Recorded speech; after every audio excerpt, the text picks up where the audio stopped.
Jaya Kunja Bihari, Jaya Radha Madhava, Jaya Kunja Bihari, Jaya Gopi Jana Vallabha, Jaya Giri Varadhari,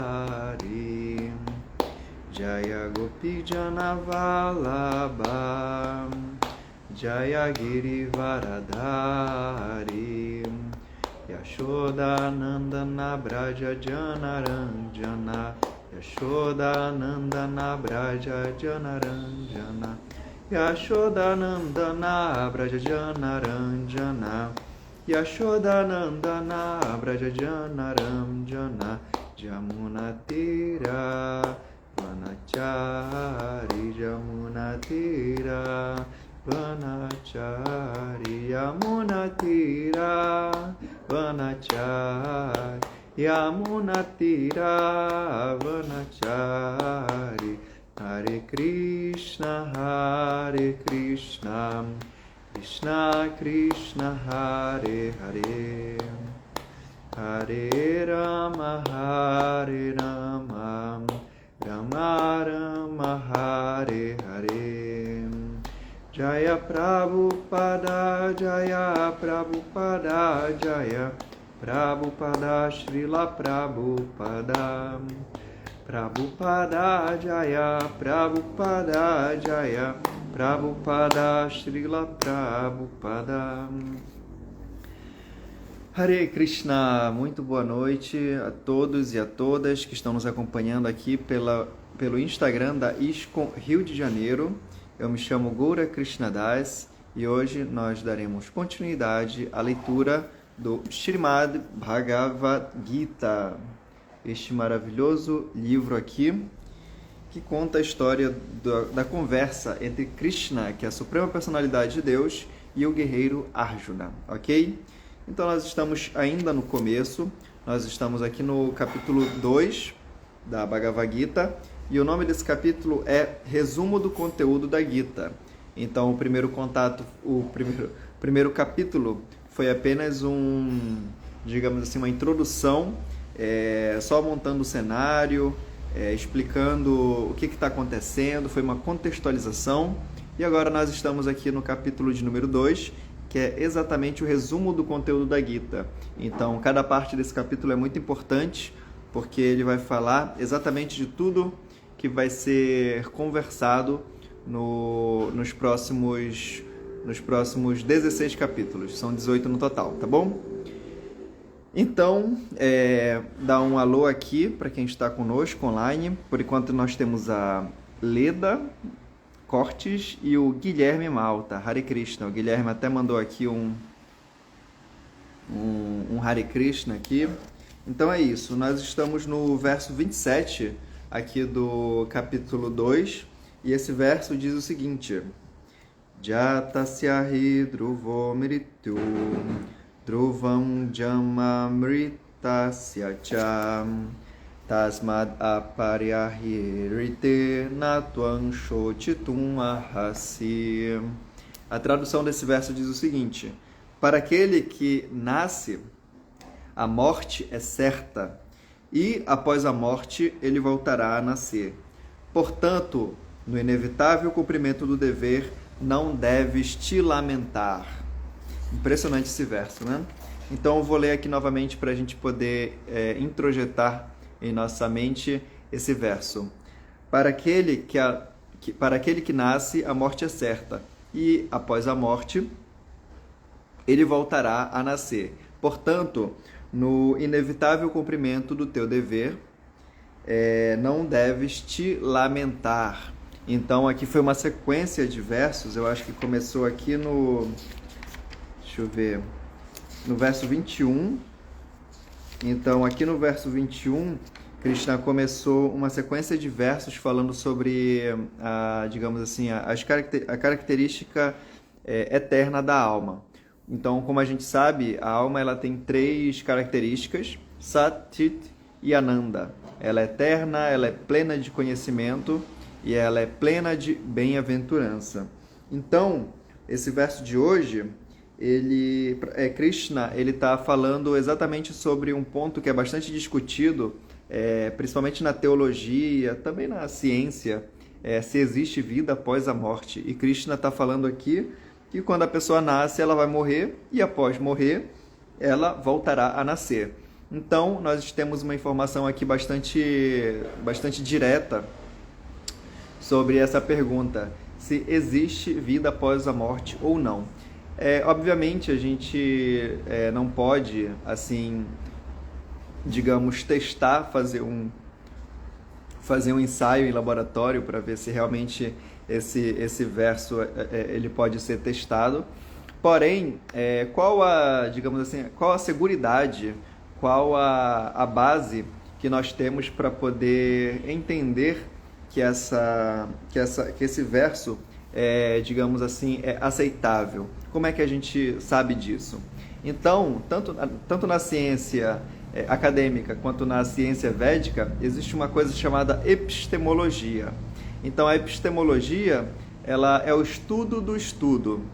Então, digamos assim, é o estudo que explica por que a gente estuda aquilo, certo? Então, a epistemologia védica, ela diz o seguinte, que existem 3 formas de nós vermos, assim, nós testarmos algum tipo de conceito, algum tipo de digamos assim, de teoria no nosso mundo material, no universo material. Então, essas 3 formas de nós entendermos a realidade, elas se chamam Pratyaksha, Anumana e Shabda. E esse conjunto esses 3, digamos assim, essas 3 formas de nós entendermos a realidade, ela é chamada tecnicamente de Pramana. Pramana, no sânscrito, significa prova. Então, tudo que a gente fala nessas palestras, nas aulas da Bhagavad Gita, do Srimad Bhagavatam, precisam ser provadas, certo? Então, Pramana é justamente isso, é o conceito que vai explicar como que nós podemos provar aquilo que nós estamos falando. Então, aqui Krishna está falando, para aquele que nasce, a morte é certa, e após a morte ele terá que nascer. É um conceito assim bastante avançado, digamos assim, para nossa compreensão. Então, a partir dessa epistemologia védica, a gente pode analisar esse verso. Não a mensagem em si, mas o verso em si. Então, a primeira forma epistemológica, para nós falarmos sobre a veracidade desse verso, se chama Pratyaksha, certo? Pratyaksha, nós podemos traduzir como, digamos assim, empirismo ou experimentação. É tudo aquilo que a gente pode provar, tudo aquilo que a gente pode explicar a partir dos nossos 5 sentidos, certo? Então, essa parede atrás de mim, ela é laranja, porque eu estou vendo, sei lá, a temperatura aqui está agradável, porque eu estou sentindo através dos meus tatos. Eu posso dizer se uma comida é boa ou é ruim, se ela está estragada ou está boa a partir do paladar. Enfim, todos os nossos sentidos, eles têm essa função de se relacionar com o externo. Então, quando a gente tem a certeza de algo a partir dos sentidos, isso se chama Pratyaksha, certo? Tá bom? Só que tem um problema, Pratyaksha, os sentidos, eles são muito limitados, eles são extremamente limitados. Como, por exemplo, se eu for falar que uma cor, ela é aquela cor a partir dos meus sentidos, mas se nós tivermos uma pessoa que é daltônica, quem estará falando a verdade? É verde ou é azul? Eu não sei quais são as cores que os daltônicos, digamos assim, veem de forma diferente, mas se eu não me engano, o que é azul eles veem verde. Eu não sei se é isso mesmo. Mas e se a população de daltônicos ultrapassasse a população de pessoas que não são daltônicas, pessoas normais? Então, digamos assim, se dos 8 bilhões de pessoas que nós temos no mundo, 7 bilhões fossem daltônicos, quem estaria falando a verdade, né? Aquela cor é verde ou aquela cor é azul? Então, os nossos sentidos, eles são extremamente limitados, eles só chegam bem ali na esquina e pronto. Como, por exemplo, a gente precisa de telescópios muito poderosos para poder observar certos planetas distantes, mas mesmo assim existe ainda uma limitação enorme, porque o universo, imagina o tamanho do nosso universo material, ok? Então, Pratyaksha é uma forma de se conceber a realidade, é a primeira delas, porém ela é muito limitada. Então a gente não pode falar sobre esse verso se utilizando de Pratyaksha. A segunda forma de nós concebermos a realidade é através de Anumana. Anu significa seguir e Mana significa mente. Então Anumana significa seguir a mente. Aí a gente, para quem já conhece assim a literatura védica, já sabe que seguir a mente não é algo assim tão positivo, não é algo tão indicado, porque a mente, curiosamente, ela é chamada de o sexto sentido. A nossa mente, no conceito védico, ela também é um dos sentidos. Então a mente, ela serve para racionalizar. Então Anumana a gente pode traduzir como racionalismo, digamos assim, enquanto que Pratyaksha é o empirismo, certo? Então aí a gente tem de um lado o empirismo, do outro lado o racionalismo. Então é tudo aquilo que a gente vai refutar, tudo aquilo que a gente vai analisar, tudo aquilo que a gente vai pensar mesmo, se aquele conceito, se aquela teoria, ela vai ser levada a sério ou não. Aí vem a matemática, vem a física, vem a química, vem essas ciências exatas que servem para explicar a realidade a partir da nossa mente, a partir do nosso intelecto, a partir das nossas ideias, dos nossos pensamentos, certo? Então nós já temos essas duas formas de analisar a realidade. Primeira, empirismo, Pratyaksha. Segundo, Anumana, que é o racionalismo.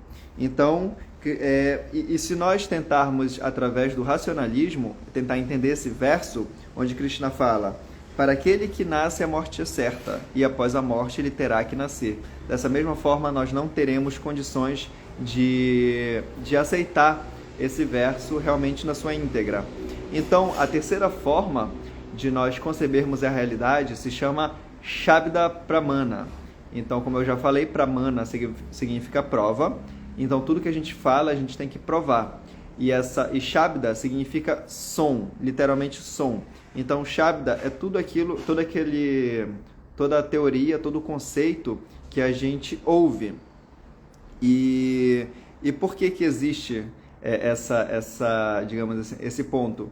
Porque a maioria das coisas que a gente vê no nosso dia a dia, a gente não tem capacidade nem de entender racionalmente, nem empiricamente, certo? Então, o nosso principal veículo de conhecimento é Shabda.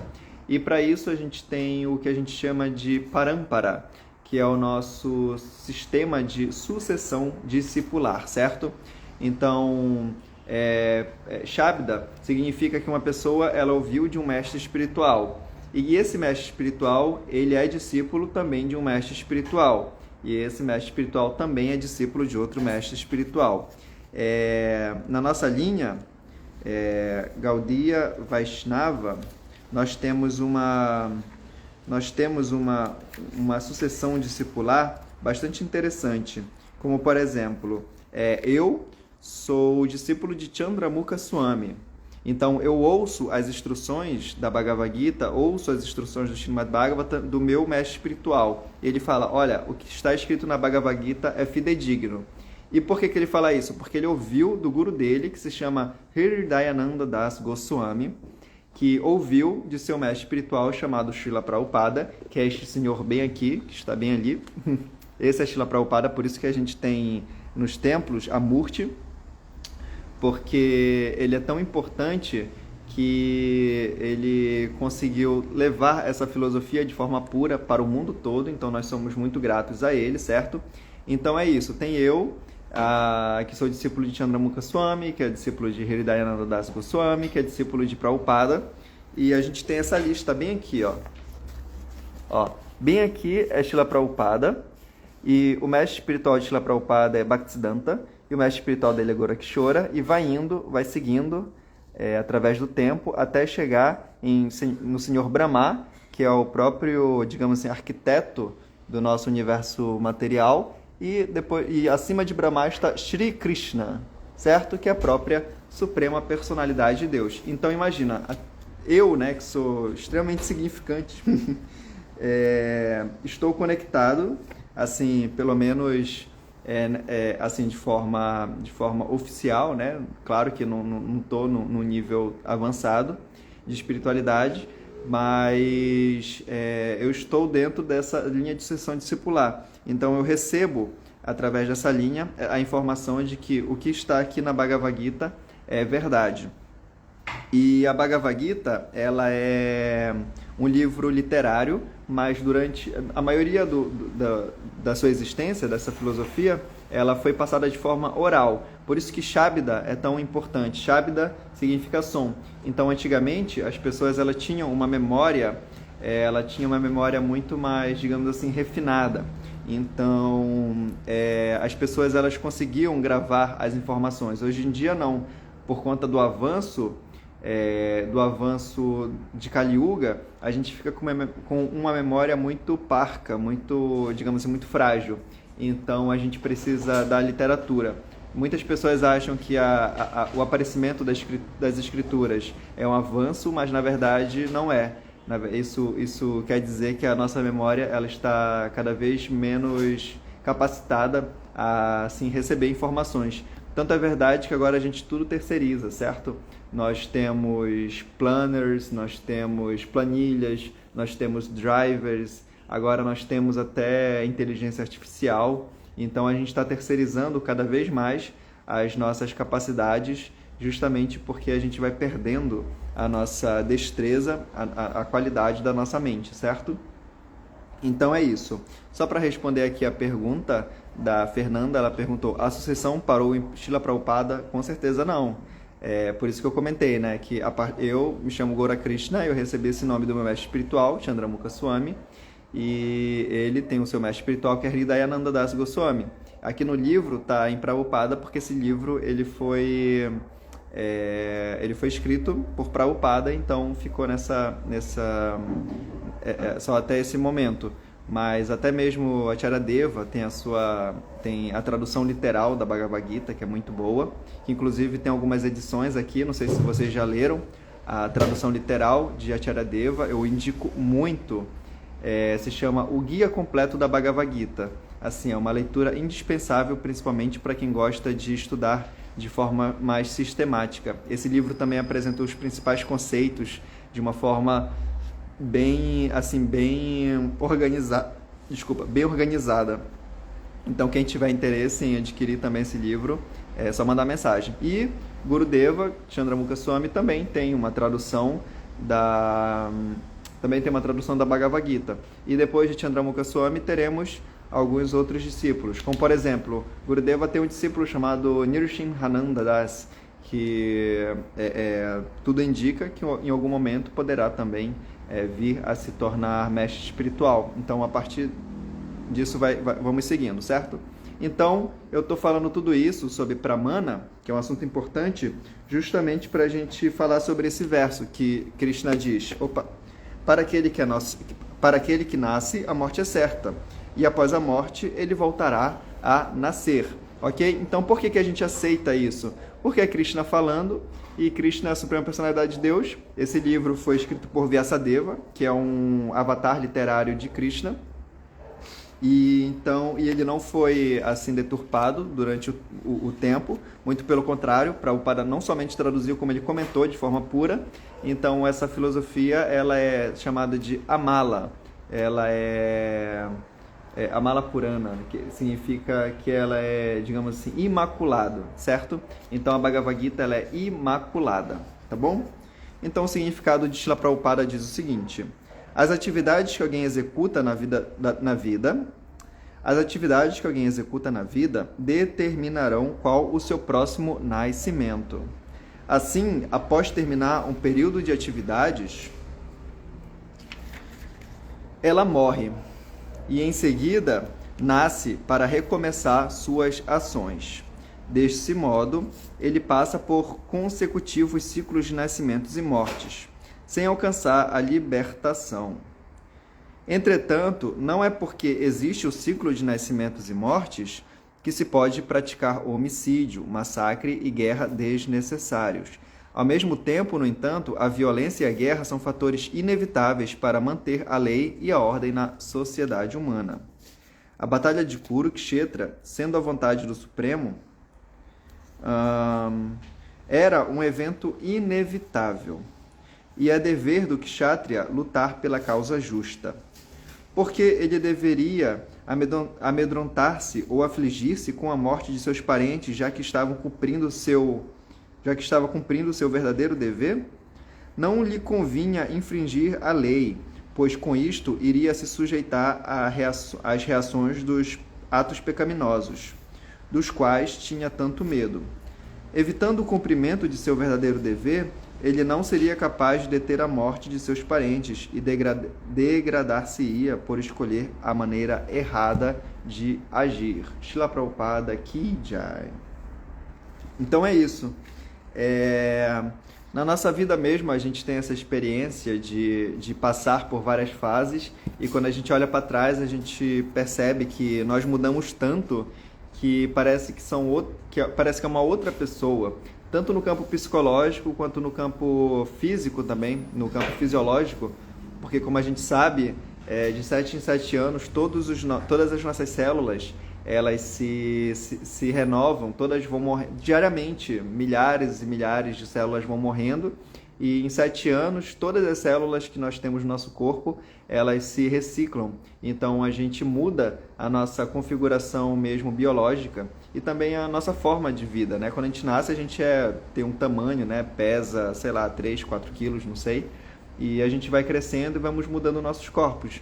E nós também vamos mudando nossos conceitos psicológicos, nossas certezas, nossas vontades, nossos desejos.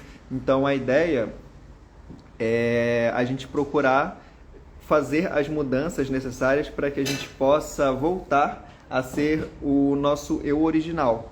Porque, como a gente falou, essa sequência de versos de Krishna está falando sobre a eternidade da alma. Só que a eternidade é apenas uma das 3 características da nossa alma. Então, nós somos eternos. Por isso que ninguém deseja a morte. Todas as pessoas, mesmo as que têm tendências suicidas, na verdade, elas só desejam terminar um sofrimento. Uma pessoa que está sentindo prazer, ela não vai ter esse intuito de tirar a sua própria vida. Apenas uma pessoa que está sofrendo muito, mas na verdade ela quer acabar com o sofrimento e não acabar com a sua vida. Todas as pessoas também estão sempre buscando conhecer algo novo. Por mais simples que seja, nós temos essa necessidade de aprendizado por conta da nossa natureza de pleno conhecimento. E todas as pessoas também estão tentando ser felizes, justamente porque nós temos como natureza Ananda, nós somos plenos de bem-aventurança. Só que o problema é que nós estamos mudando, nós estamos, digamos assim, nos reciclando, só que os caminhos que a gente escolhe, às vezes, não são os caminhos que realmente são seguros, os caminhos que realmente nos levarão a essa tríade de Sat, Chit, Ananda, certo? Então, nós seguimos o Parampará, nós seguimos a sucessão de discipular, justamente para que nós possamos receber a mensagem da Bhagavad Gita de uma forma pura, e dessa forma a gente vai poder realmente não se perder no meio dessa literatura védica, pois nós sabemos que existem vários e vários segmentos, não criticando, mas sucessão discipular mesmo, é muito difícil nós conseguirmos. Como, por exemplo, eu falei que, assim, a partir do meu mestre espiritual até Krishna, existe uma sucessão discipular de mestres e discípulos ininterruptos. Nunca houve uma ruptura nessa linha, e todos se conheceram. O meu mestre espiritual conheceu pessoalmente, recebeu pessoalmente o treinamento e instruções do seu guru, e assim vai, até chegar em Krishna. Tem até um livro que explica, assim, como foi que os primeiros mestres espirituais receberam as informações. E uma coisa curiosa, uma coisa interessante é que Krishna, quando ele cria o universo, ele cria 4 paramparás. Ele cria 4 sucessões discipulares, né? A primeira é a nossa, que é Brahma, a gente chama de Brahma Gaudiya Vaishnava, na verdade Brahma Madhva Gaudiya Vaishnava, que é a que chega aqui pra gente. Existe uma outra linha de sucessão discipular fidedigna, que vem dos 4 Kumaras, que se chama Kumara Sampradaya, né? Se não me engano, é essa mesmo. Nós temos uma linha de sucessão discipular que vem de Shiva, que é a Rudra Sampradaya, e nós temos a 4ª linha de sucessão discipular, que vem de Lakshmi, que é a Shri Sampradaya. Então nós temos essas 4 linhas de sucessão discipular que sai de Krishna, porém a linha que realmente se mantém de uma forma assim mais atuante no mundo atualmente é realmente a Brahma Madhva Gaudiya Sampradaya. Então o conhecimento saiu de Krishna e está chegando até a gente de uma forma realmente pura, de uma forma que a gente pode assimilar e praticar no nosso dia a dia, independente da nossa condição financeira, independente do nosso gênero, independente do nosso país, da nossa nacionalidade, independente de várias coisas. E isso é curioso, porque mesmo sendo o que existe de mais avançado em filosofia, é o que existe também de mais acessível, de mais simples. É só você chegar, ter o desejo e com certeza será bem recebido e receberá também muitas instruções, muito treinamento. É só realmente mudarmos essa chave. Nós temos que desejar. E Prabhupada fala uma coisa curiosa. Quando alguém perguntou para ele, tá, mas e se eu não desejo avançar? E se eu não desejo ter vida espiritual? Ele fala, então você tem que desejar. E se você não conseguir desejar, você tem que desejar. Então, dessa forma, um dia a gente vai conseguir realmente chegar no momento de termos essa tríade, Satit Ananda, eternidade, bem-aventurança plena e conhecimento pleno, bem claros na nossa consciência, tá bom? Então é isso. Se alguém tiver algum comentário, quiser botar alguma pergunta, é só mandar aí. Enquanto isso, eu vou falar aqui com os amigos que estão nos acompanhando. Temos o Bhakta Adriano todo dia aqui com a gente. Nós temos a Fernanda Marques. Nós temos o Guilherme Malta, que está aí desde o começo. Nós temos o Orlando, que falou que veio aqui domingo assistir a aula do Haridarshan. E domingo que vem nós teremos palestra com Chandramukha Swami. Hare Krishna. Então apareça aí, Orlando, vai ser bem legal. A Leda também está aqui com a gente desde o começo. A Tayane Perrut, tem um sobrenome aqui gringo. E nós temos o meu querido irmão Sanatana Dharma. Hare Krishna Prabhuji. Espero lhe ver lá na Ecovila Govardhana, no Govardhana Fest, no final de semana do dia 11. Esperamos conseguir ir e vai ser um prazer se conseguirmos lhe encontrar lá, tá bom? Então é isso, não temos perguntas, então vou ficando por aqui. Entrou aqui o Shri Baladeva, meu amigo, meu Shiksha Guru, e é isso aí, galera. Todas as glórias de Srila Prabhupada. Já.